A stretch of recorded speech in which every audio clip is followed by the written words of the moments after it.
Realization. The Nityananda Buddha reveals the imaginary reality conjured by the mind, and the Nirmana Buddha teaches the perfected reality of spiritual practice. 197 Because the Nityananda Buddha is said to arise from the Dharmata Buddha, this Buddha is sometimes called the Dharmata-Nityananda Buddha. At the end of the next paragraph, the Buddha reverts to the simpler term. 198 The three modes of reality include an imagined reality, Parakalpitasvabhava, a dependent reality, Paratantrasvabhava, and a perfected reality, Paranishpanasvabhava. Dependent reality is also referred to as Pratitya-samatpada, or the reality of dependent origination, which was the reality realized by the Buddha the night of his enlightenment but not before he had broken through the imagined reality of ignorant beings, as well as the perfected reality of the spiritual elite. 199 Just as a magician fabricates forms that people imagine as being what they are not, thus does our repository consciousness produce our world of objects as well as our sensory bodies, both of which we imagine to be real, out of the seeds of habit energy from past discriminations that we once more imagine as being what they are not. 200 Transcending appearances of the mind. The Dharmata Buddha does not teach, does not speak, but only establishes the Buddha realm on which personal realization is based. 201 Here and elsewhere, Gunabhadra translates this as Hwafo, apparition Buddha. This is the Buddha that appears in the world. 202 The Sanskrit is Niralamba. 203 Section 16. The attainments of Shravakas and Bodhisattvas are compared. Although both are capable of attaining the truths associated with personal realization, Shravakas remain attached to the self-existence of dharmas and thus are not free of the habit energy of such projections and the endless round of existence it entails, however subtle. 204 The Four Noble Truths are the truths meant here. 205 The Sanskrit is acintya-parinati-cyuti. Death and rebirth so subtle it is barely noticed. 206 This is apparently a reference to early Hinayana sects, such as the Sarvastivadins, who believed all dharmas contained something that was not subject to creation or destruction. 207 I have followed Shikshananda in inverting the order of the last two sentences. 208 Section 17. This section makes my head hurt. The Buddha contrasts the ultimate reality of personal realization with the first causes of other paths and thankfully moves on. 209 The Sanskrit is nitya-acintya, eternal-inconceivable. This expression was used by other schools as an appellation for the creator or for other first causes. 210 The Sanskrit karana means cause, but it also means creator and thus first cause. 211 Amen. 212 Section 18. Not only do followers of other paths cling to nihilistic views, Shravakas do, too. Compounding their misunderstanding of samsara, wandering, birth, and death, they misunderstand nirvana, no breath, extinction, and finally misunderstand the teaching of Citta-matra, mind only, meant to liberate them, seeing it as nothingness. The Buddha points instead to the projections that comprise repository consciousness as the source of the problem and to their transformation into correct knowledge through personal realization, not through nihilistic practices. 213 The Sanskrit has they do not know the difference between samsara and nirvana. Suzuki saw the problem with this and rendered it they do not know that birth and death and nirvana are not to be separated the one from the other, changing the text's avishesajana to avishesajana. 214 People talk of differences among the Shravaka, Pratyeka Buddha, and Bodhisattva paths, but differences are only conceptual. Such people also misunderstand the projection-free realm as another form of nihilism. Although the three paths are normally understood as referring to those of Shravakas, Pratyeka Buddhas, and Bodhisattvas, the Buddha defines them elsewhere in the sutra as a path for gods and Brahma, a path for Shravakas and Pratyeka Buddhas, and a path for Tathagatas. 215 Gunabhadra omits the negative pu, not, in this sentence. However, it is present in the translations of Bodhirakai and Shikshananda and present as an equivalent negative in the Sanskrit and seems called for here. 216 Section 19. Not only is cessation an illusion, so is birth. Ignorant people believe in existence and non-existence, that things come into existence, persist, then cease to exist. The Buddhas teach that things neither exist nor do not exist. What seems to exist or not to exist are projections of things as existing or not existing. Things themselves do not arise. There are no such things as things, only the projections of things. Instead of arguing that things arise as the result of causes, and because they do not exist by themselves they are empty of self-existence, and because they are empty of self-existence, they neither arise nor cease, the Lankavatara sees this as the long way around and simply denies that anything arises in the first place. Arising is a delusion. Nothing arises. The relevance of the Buddha's discussion of dharmas and non-dharmas at the end of chapter 1 becomes clearer now. 217 A popular saying among Buddhist masters comes to mind: outside of the mind, there are no things. Outside of things, there is no mind. 218 The repository consciousness has no form, it is the grasping and the grasp that have form. Once transformed, another name for the repository consciousness is the great perfect mirror mind. 219 Section XX. The concept of lineage, gotra, was and still is important in Indian culture and law. It is through such means that people establish their identity.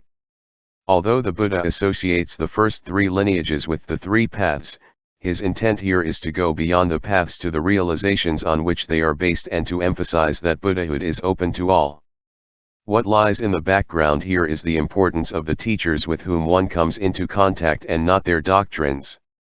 Also, this is aimed at instilling an awareness of how to adjust one's own instruction of others. 220 According to commentators, these lineages of realization, abhisammayagatra, are based upon the habit energy from what one has learned in the past. Upon hearing the expedient teachings taught by Anirmana Buddha, one joins the Shravaka lineage. Upon hearing the teaching of dependent origination taught by Anishpananirmita Buddha, one joins the Pratyeka Buddha lineage. Upon hearing the teaching of detachment taught by the Dharmata Buddha, one joins the Tathagata lineage. Upon hearing all three teachings and believing and doubting at the same time, one joins the indeterminate lineage, and not believing any of these teachings, one joins the distant lineage. 221 Gunabhadra's Sanskrit text apparently had been a gotra. Distant lineage as in distant relation, not a gotra, non-lineage. As in no relation, which is what all other texts have. Gunabhadra's text, I feel, is superior here, as the Buddha does not support the exclusion of anyone from access to a lineage of realization, even those who reject the basis for such a lineage, as the Akantikas do in Section XVII. 222 It was while cultivating dependent origination, pratityasamutpada, that Shakyamuni experienced enlightenment. 223 Gunabhadra has the eighth stage. But the attainments listed here do not correspond to that stage of the Bodhisattva path, as described by Gunabhadra elsewhere in his translation. In this case, I have turned to Bodhirakai and Shikshananda, both of whom have the fifth and sixth stages, which agrees with what the Buddha says elsewhere in this and other sutras. 224 Karmic deaths refer to rebirth in accordance with one's karma, whereas, due to the vows made by bodhisattvas, their subsequent rebirths transcend such perceptible realms. 225 Only Gunabhadra includes this first clause attributing what follows to the fifth of the five lineages. 226 This refers to the Sarvastivadin school of early Buddhism. The Sarvastivadins thought there was a substance that survived death. Here, the Buddha provides an abbreviated list of possibilities. I've followed Egerton in reading Pasha as equivalent to Purusha, with which it is linked, and thus the Chinese compound Changyang Shifu as one term, namely individuality. 227 This refers to the Hindu sect of the Vaisheshikas. 228 Bodhirakai and Shikshananda have Uenchoeha, Pratyeka Buddha. I've followed Gunabhadra, who has kpun. Differing conditions, referring to the 12 links on the chain of dependent origination that begins with ignorance and ends with old age and death. 229 Shikshananda and the Sanskrit texts combine the first two of these four and thus list only 3 such lineages. 230 This refers to the 3 modes of reality, Trisvabhava. Imagined reality, dependent reality, and perfected reality. 231 This refers to the 3 modes of non-reality, Triyasvabhava. Form, life, and reality. 232 This is identified as the repository consciousness in the translations of Bodhirakai and Shikshananda. 233 Referring to the Shravaka, Pratyekabuddha, and Tathagata lineages, and not the distant lineage. 234 Narabhasabhumi. The 8th stage of the Bodhisattva path, beyond which the 9th and 10th stages are those of Buddhahood. 235 Whereby repository consciousness turns out to be the Tathagata Garbha, or womb of Buddhas. 236 The point of this last sentence is that one's path is not as important as the lineage of realization to which one belongs. 237 Section XVII. Another case where the verses do not at first seem to recapitulate the preceding prose section. But on a closer reading, the first verse dismisses the goals of the Shravaka path, the second verse introduces the use of expedient teachings while dismissing the goals of the Pratyekabuddha path, the third verse turns to the Tathagata path, and the fourth verse finds even the highest meditative realms, be they Hinayana or Mahayana, unequal to the teaching of mind only. 238 These are the 4 heroes of the Shravaka path, the Srotapanna, who reaches the river of impermanence, the sacred Agaman, who is reborn once more, the Anagaman, who is not reborn as a human but among the gods, and the Arhat, who is not reborn at all. 239 Referring to Pratyekabuddhas, who cultivate in solitude. 240 Again, the realm free from projections is a characteristic of the 8th stage of the Bodhisattva path.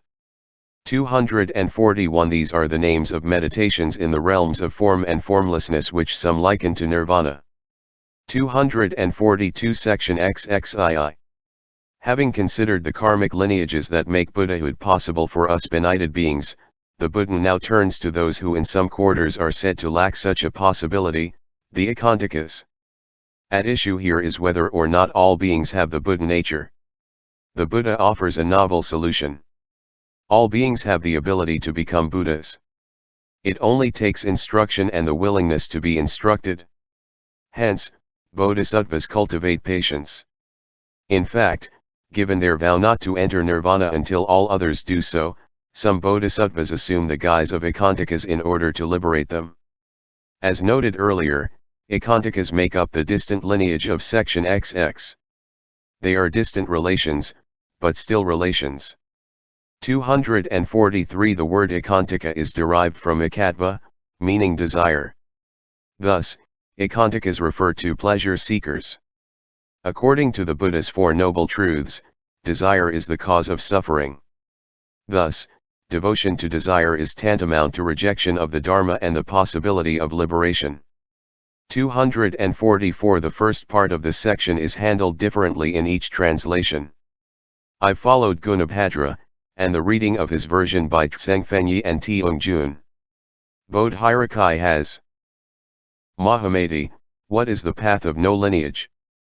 It is that of the Akantika. Mahamati, Akantikas have no potential for nirvana. And why not? They don't believe in liberation, so they don't enter nirvana. Shikshananda has, furthermore, Mahamati, why do the Akantikas among these, apparently referring to the indeterminate lineage of the previous section, have no desire or delight for liberation? Because they have forsaken their good roots or because they have made vows concerning beings without beginning. 245 The sentence is only present in Gunabhadra and Bodhirakai. 246 Good roots, Kushalamula, produce good fruit, Kushala. Phala. The good fruit of Buddhism is Buddhahood. Thus, good roots include thoughts, words, or deeds of compassion and wisdom that give rise to such a fruit. 247 This refers to the Bodhisattva Pitaka, or those canonical texts of Mahayana Buddhism that extol the Bodhisattva, who takes the vow to liberate all beings as the proper goal of practice, as opposed to the Arhat, who seeks only to enter nirvana. When the Mahayana first developed, its supporters often felt obliged to defend the authenticity of its teachings. 248 The Vinaya refers to that part of the Buddhist canon that deals with moral discipline. 249 Section XVII. Resuming his review of the major teachings bodhisattvas were expected to understand, the Buddha introduces the three modes of reality, which he summarizes according to their relationships to the five dharmas.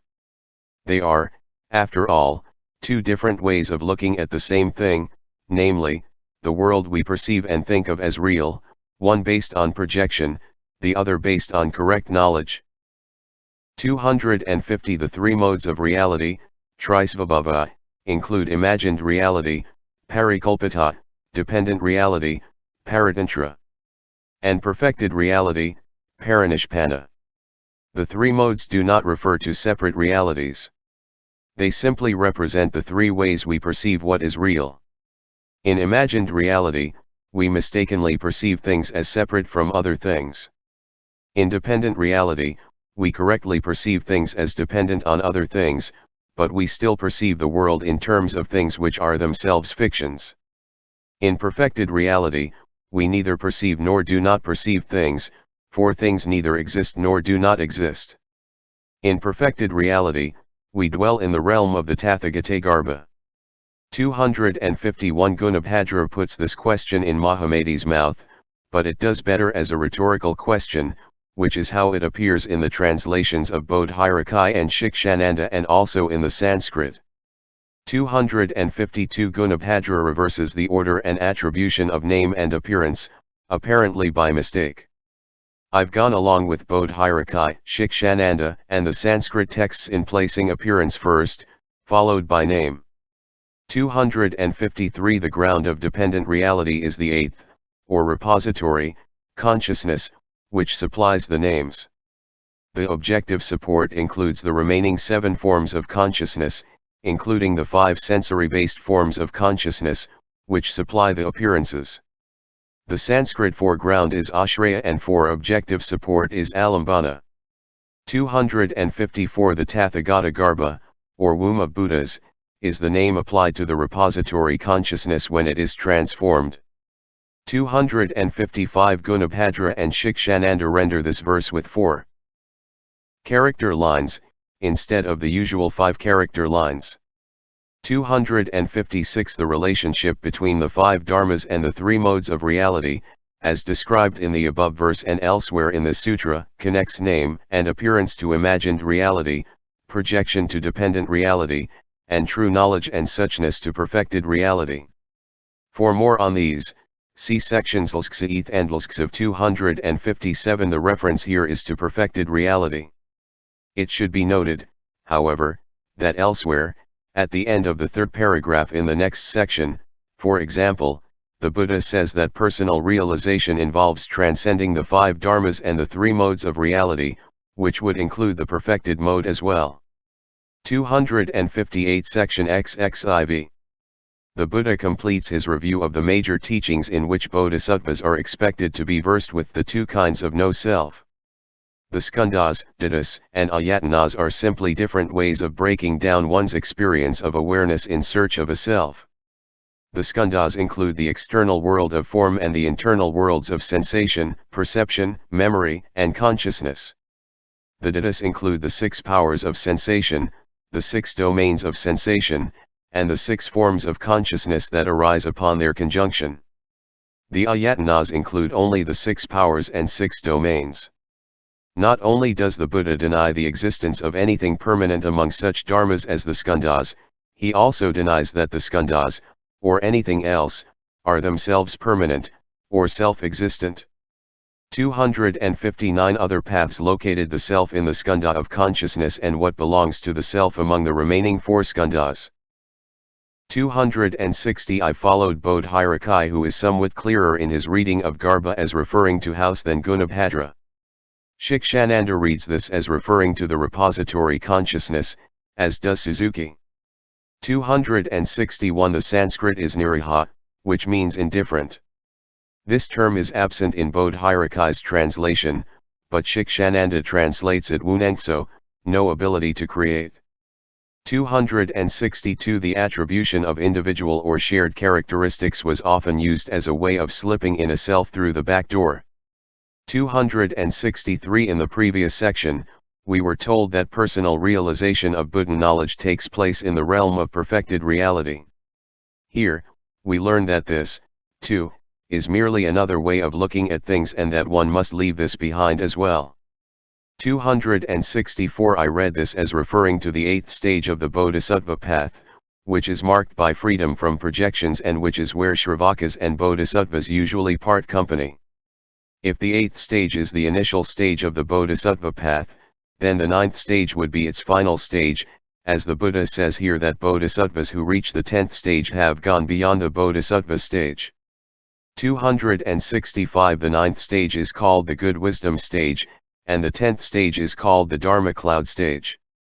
They are traditionally listed as the last two stages of the Bodhisattva path. 266 A monarch with universal dominion. 267 Section XVII. This section follows from the previous one and examines the four aspects from which a self can be postulated to exist or not to exist. The Buddha rejects both sides of this issue. This is because the aspects that are asserted or denied neither exist nor do not exist. They exist as words, as concepts, but not as anything real. 268 Gunabhadra, Shikshananda, and the Sanskrit all render this in 6 lines, while Bodhhiraka has it in 4 lines. 269 Comparing similarities and differences is the means whereby individual or shared characteristics are determined. 270 Assertions of characteristics are usually associated with the Vaishishikas, and assertions of views with the Sarvastivadins. 271 Everything arises due to the repository consciousness. Thus, everything arises from delusions, not causes and conditions. 272 The division of our experience into dharmas, and thus the creation of the Abhidharma, or study of dharmas, began shortly after the Buddha's nirvana. According to this scheme, these entities of the mind were either created or conditioned, that is, dependent on other dharmas for their existence, or they were uncreated. Space, 2 kinds of cessation, and nirvana were the only dharmas that qualified as uncreated or unconditioned according to the sections. 273 Strands of hair before the eyes usually refer to what we call floaters on the surface of the eye.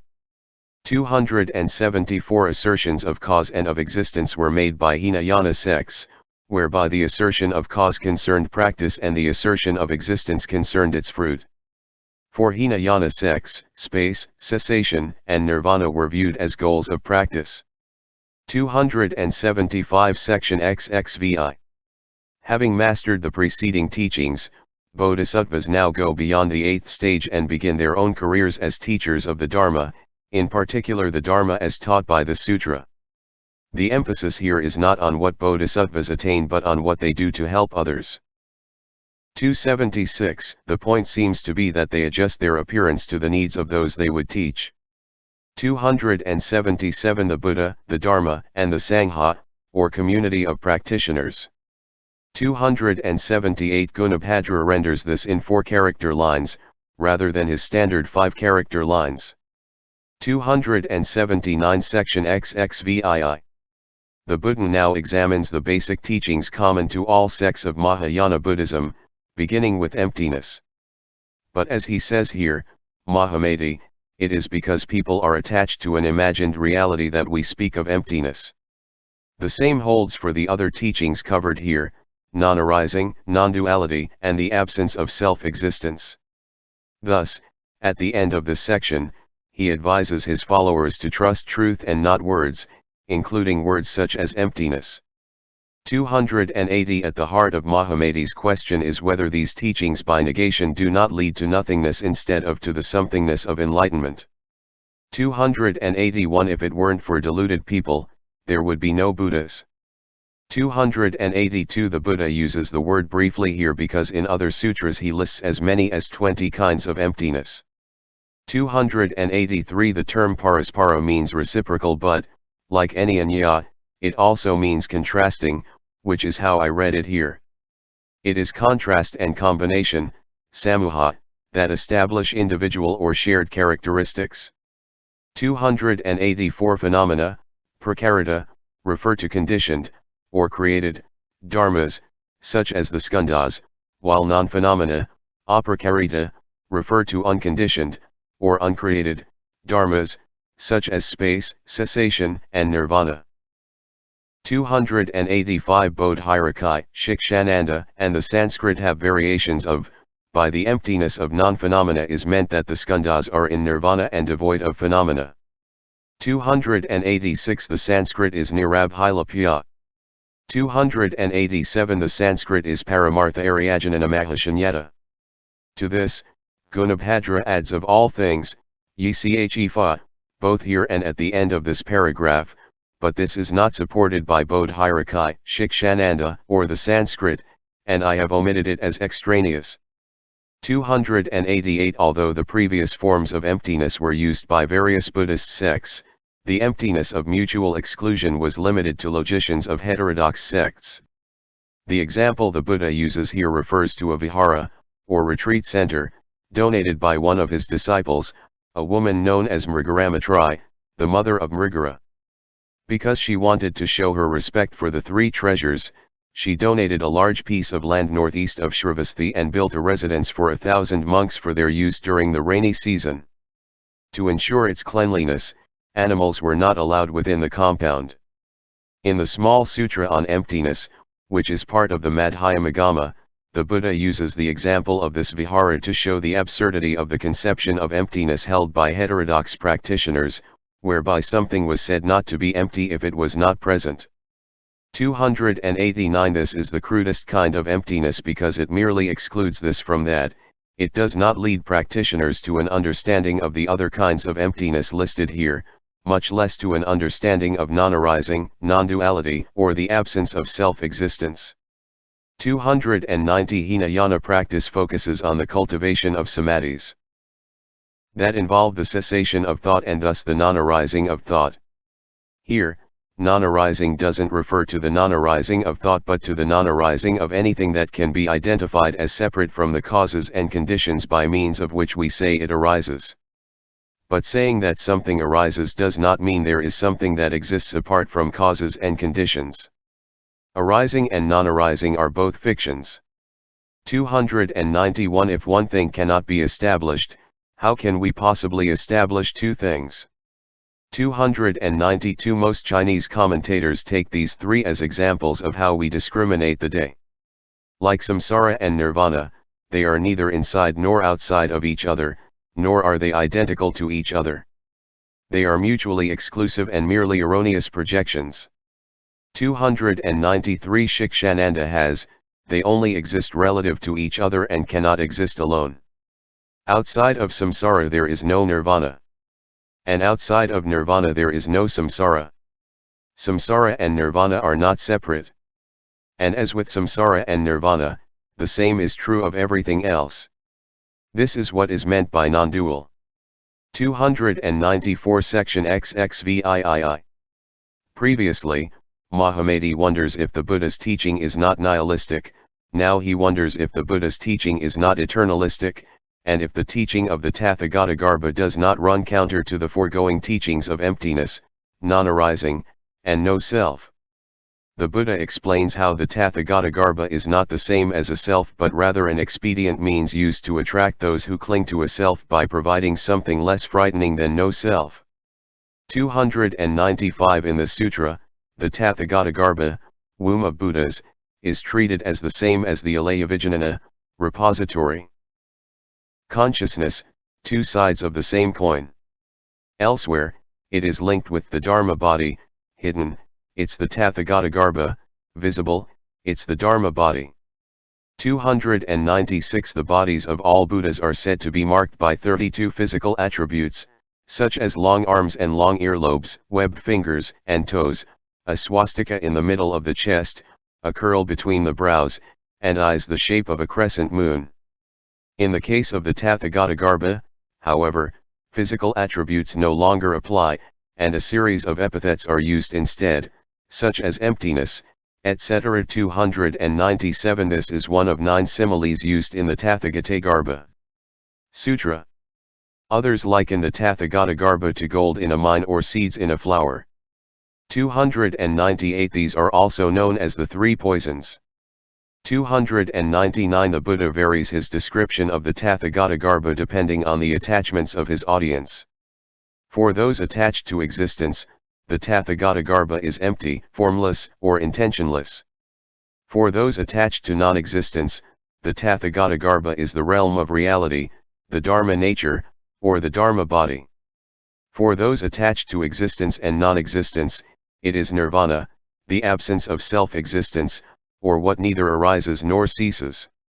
And for those attached to neither existence nor non-existence, it is original quiescence or intrinsic nirvana. 300. The gate of threefold liberation includes emptiness, formlessness, and intentionlessness. As the Buddha notes earlier in this section, these are also other names for the Tathagatagarbha. 301. The Sanskrit is Tathagataniritmayagarbha. 302. Section XXIX. Short though this section is, the Buddha manages to list the major conceptions of a self held by other paths, something that continues from one life to the next, something that results from a combination of matter and conditions, or something created by an outside force, all of which are nothing more than fictions. 303. Gunabhadra alone renders this in 4 character lines. 304. Section XXX.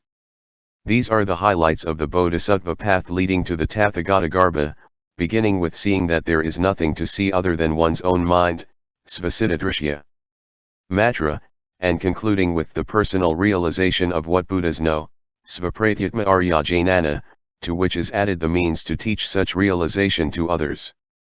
305. The practices of realization, yoga-abhisamaya, recall the Bodhisattva's lineage of realization, abhisamayagatra, in section XX.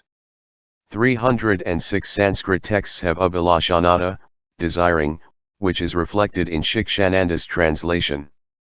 However, both Bodhirakai and Gunabhadra have le, delighting. 307. Although these 4 practices are usually interpreted as sequential, they are also viewed as simultaneous, as becoming aware of one's own mind necessarily entails transcending limitations of space and time and experiencing what can only be experienced by oneself. 308. Gunabhadra repeats this sentence a second time in slightly altered form. I followed Bodhirakai and Shikshananda, neither of whom includes the repetition. 309. This paragraph is rendered quite differently by each translator. As elsewhere, I followed Gunabhadra. 310. This unusual term, monomyakaya, is further explained in section LVII, where 3 projection bodies are mentioned, one acquired during the 3rd, 4th, or 5th stages of the Bodhisattva path, one at the 8th stage, and one beyond the 8th stage, apparently at the 10th stage. 311. Gunabhadra omits Mahamati asked the Buddha, but this is present in Bodhirakai, Shikshananda, and the Sanskrit. Hence, I have added it.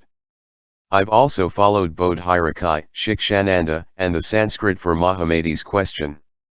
Gunabhadra has, what is the reason for the projection body? 312. Section XXXI. It was the understanding of causation that formed the basis of the Buddha's own enlightenment.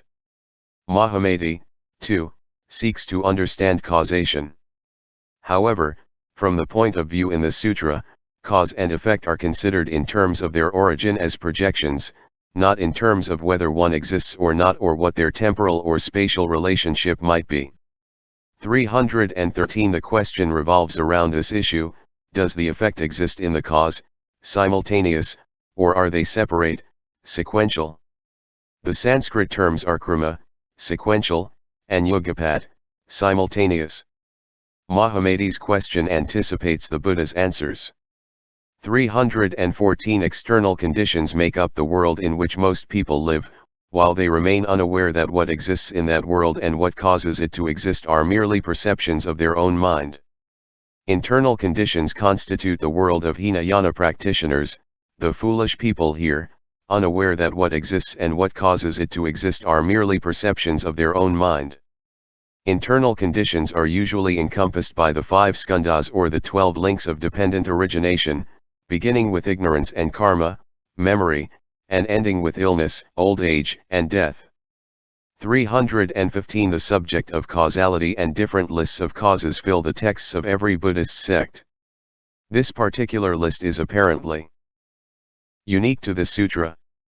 316 Referring to the latent habit energy of the repository consciousness. 317 Yin-Shun gives the example of the sun. After it goes down, it is the inactive cause of its reappearance. 318 The set of 4 causes, which considers causation from the point of view of the effect, is common to early Hinayana texts. 319 All 3 Chinese translations and the Sanskrit render this verse in 6 lines. 320 Section XVII. MAHAMATI'S question here arises from the last line in the previous section, where the Buddha says, nothing exists at all and these are nothing but words. So how are we to understand words, and where do they come from?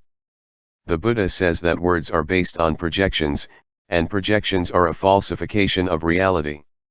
Hence, to know the truth behind words requires seeing through the falsehood of projection. 321 The Sanskrit for words and what they express are abhilapa, expression, and abhilapya, expressed. These are the 2 kinds of truth, artha, the validity of which the Buddha denies in the next section.